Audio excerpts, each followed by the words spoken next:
Je reconnais bien là les jeunes. Non, je voudrais d'abord vous remercier de m'avoir invité.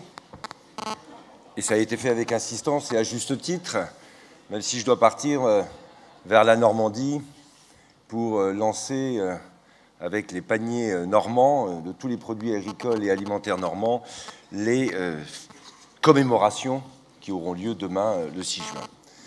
Je voulais saluer tous les élus, les parlementaires qui sont ici, le président du Conseil général, monsieur le maire de Saint-Brieuc, le vice-président de la région, saluer, bien je l'ai dit, les différents sénateurs et parlementaires, le président de la MSA, le président de la PCA, mais qui a dû partir, mais qui était là tout à l'heure, saluer Xavier Belin, le président de la FNSEA, et puis, bien sûr, en introduction, saluer l'élection de Thomas, président des JA, et lui souhaiter, bien sûr, tout succès, et puis de conduire, avec les objectifs qu'il a rappelés, votre organisation, qui compte, puisqu'elle porte, ça a été rappelé avec une formule de François Mitterrand, l'avenir. Je voudrais saluer aussi François Tabuy, avec qui j'ai travaillé, et nous avons travaillé ensemble, pendant cette période intense de négociation d'une réforme de la politique agricole commune, ce qui n'est jamais facile. Et je voudrais saluer aujourd'hui à la fois sa détermination et ses convictions, et surtout sa capacité d'écoute et de dialogue.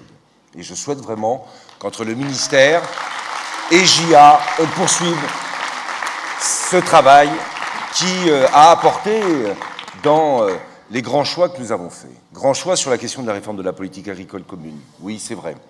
Avec des débats, à la fois sur les questions liées aux redistributions des aides, aux paiements redistributifs. J'ai entendu aussi le président de JA22, et je sais quelle était la demande des Côtes-d'Armor sur ce sujet. Et il faut toujours trouver des équilibres et des compromis à l'échelle d'un pays comme le nôtre, qui compte, ça a été souvent dit, une diversité de ses agricultures, avec des intérêts qui ne sont pas forcément tous les mêmes, mais qu'il faut qu'on arrive à conjuguer. Parce que l'intérêt, justement, c'est de préserver cette diversité et d'emmener toute l'agriculture française avec une grande ambition, à la fois économique, écologique, sociale. La présence de l'agriculture dans les territoires, à un moment où on discute des grandes questions des évolutions territoriales, c'est un enjeu majeur, en particulier pour les territoires ruraux. C'était aussi, je l'ai dit, la question des formes et de l'avenir que l'on souhaite pour l'agriculture, avec, et c'est un consensus qu'il faut rappeler, le fait qu'on doit avoir des chefs d'exploitation, agriculteurs, éleveurs, paysans, à la tête de l'agriculture de demain.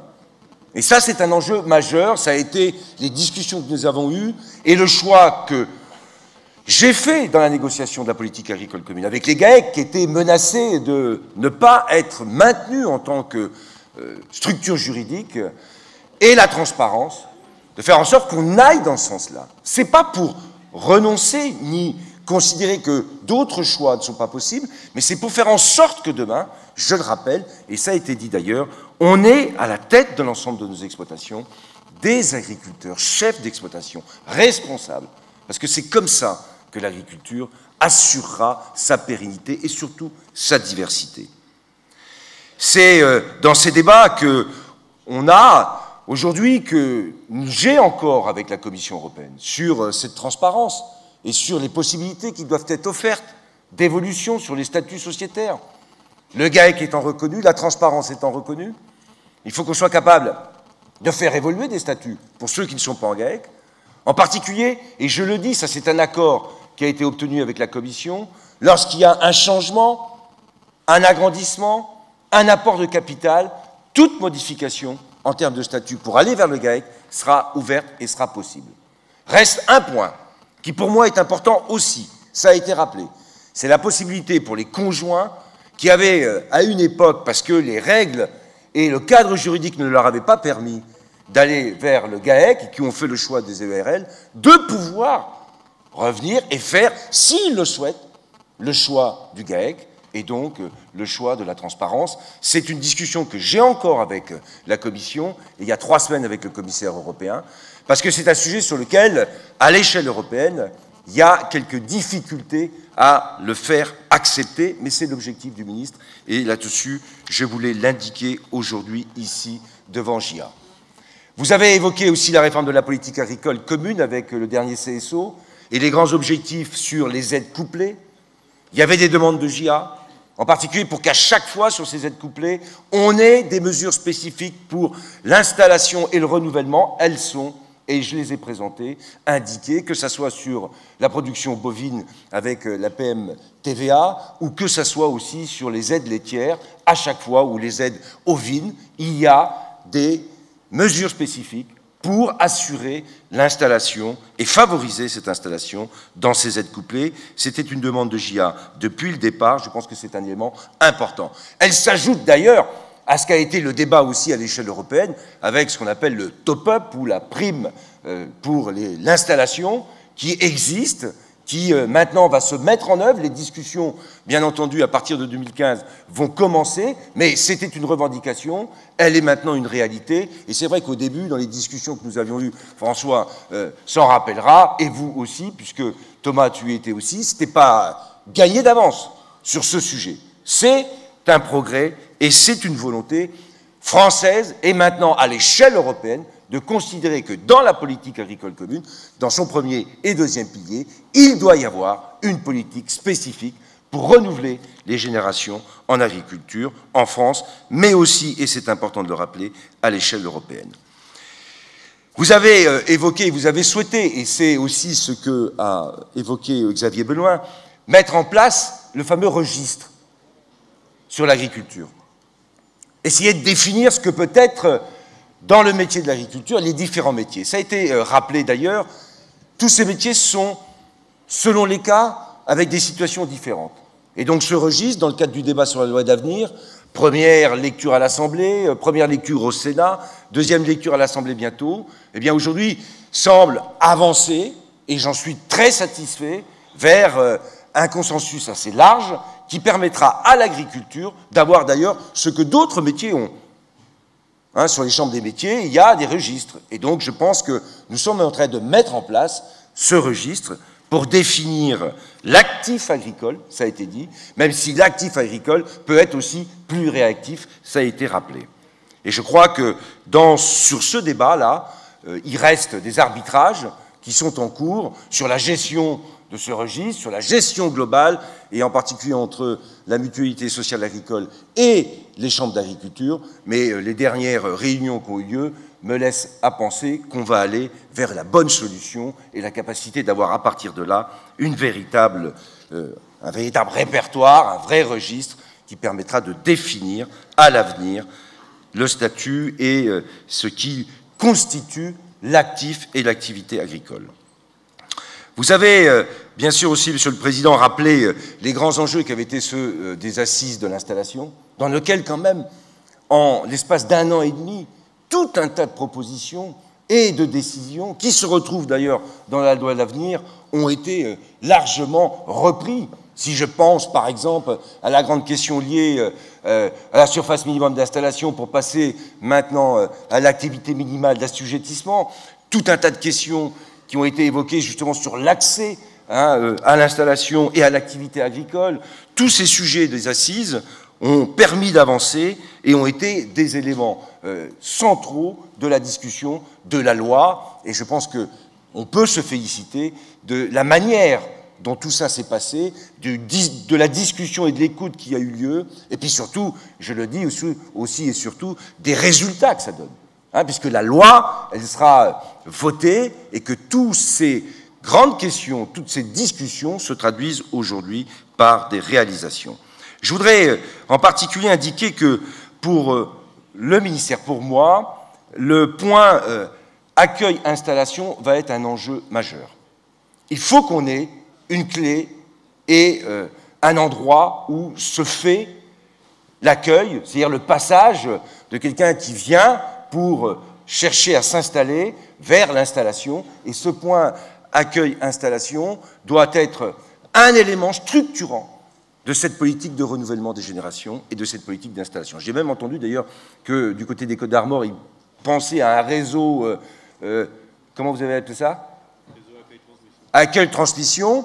Je vous indique d'ailleurs que dans le cadre de la loi, avec les 10 cas, c'est-à-dire le fait qu'on allonge la durée pour laquelle on va déclarer sa cessation d'activité, ça doit permettre justement, avec les points accueil-installation, d'organiser le renouvellement des générations, d'avoir le temps de le faire. Et donc, à partir de là, dans les départements, là où les initiatives se prendront, bien d'organiser tout ça au travers de réseaux. On repère plutôt ceux qui cesseront leur activité, et à partir de là, on doit pouvoir s'organiser pour renouveler et installer des jeunes. Je crois que c'est un élément important.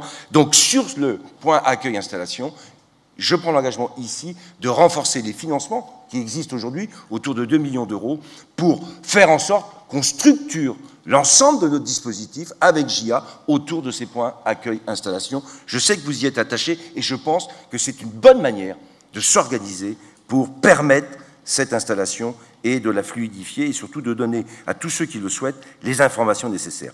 Vous avez parlé aussi du plan entreprise simplifié. Oui, nous sommes engagés sur ce débat pour, le nom l'indique, simplifier les choses, avoir sur le projet pour le jeune des bornes dans lesquelles, eh bien, au fur et à mesure que l'installation se fait, au fur et à mesure que l'activité se construit, eh bien, on laisse des marges d'adaptation sur les 5 ans, et ça permettra d'éviter les corrections, les avenants. Je crois que ça, c'est un souhait de JA, et je le partage, donc nous le mettrons ensemble en œuvre, ce plan d'entreprise simplifié.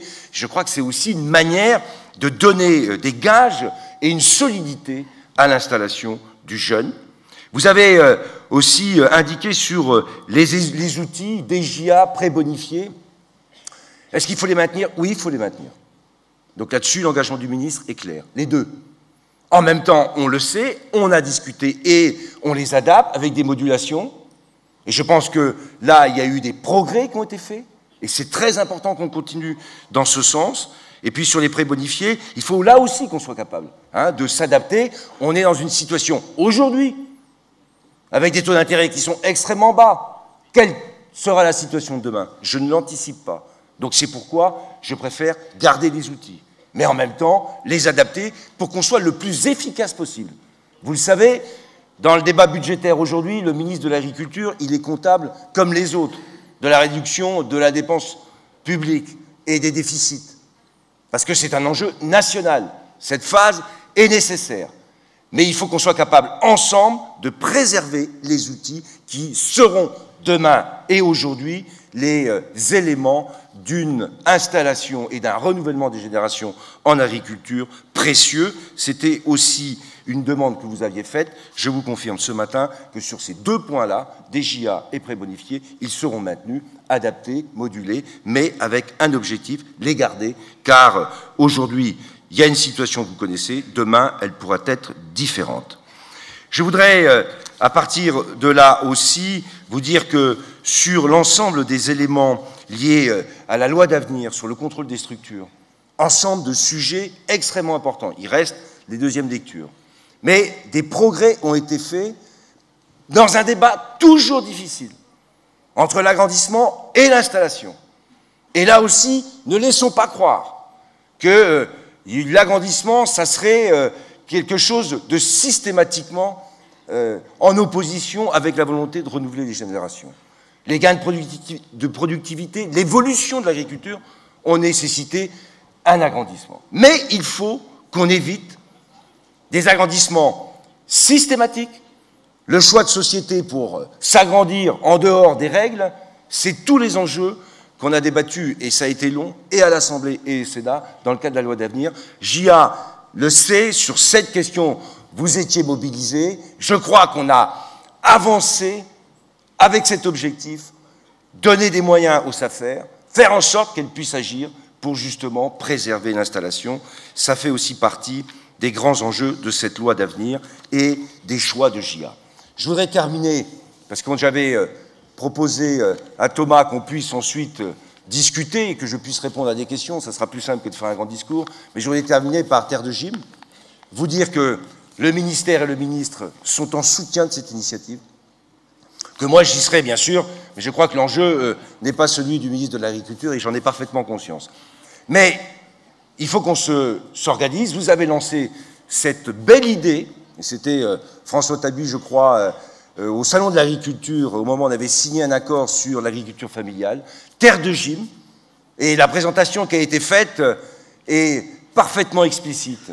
C'est l'agriculture dans toute sa diversité à l'échelle de la planète. C'est l'agriculture avec l'enjeu de l'alimentation derrière. C'est l'agriculture avec des agriculteurs. Et l'agriculture familiale, au fond, c'est ça qu'il y a derrière. Le message, c'est le même, des chefs d'exploitation, des agriculteurs, des paysans, des éleveurs. Et pourquoi, au fond, c'est un choix qui porte tout son sens aujourd'hui, au XXIe siècle? Parce que les agriculteurs ont cette capacité, non seulement à s'adapter, à innover, à valoriser les terres et les territoires, qu'un autre acteur n'aura. Et c'est pourquoi Terre de Gym, ça sera une rencontre internationale, et il faut que ça soit une grande et une belle réussite pour l'avenir de l'agriculture à l'échelle de la planète, et puis surtout pour montrer le plus beau visage de notre pays, celui de ces jeunes agriculteurs et jeunes agricultrices. Merci.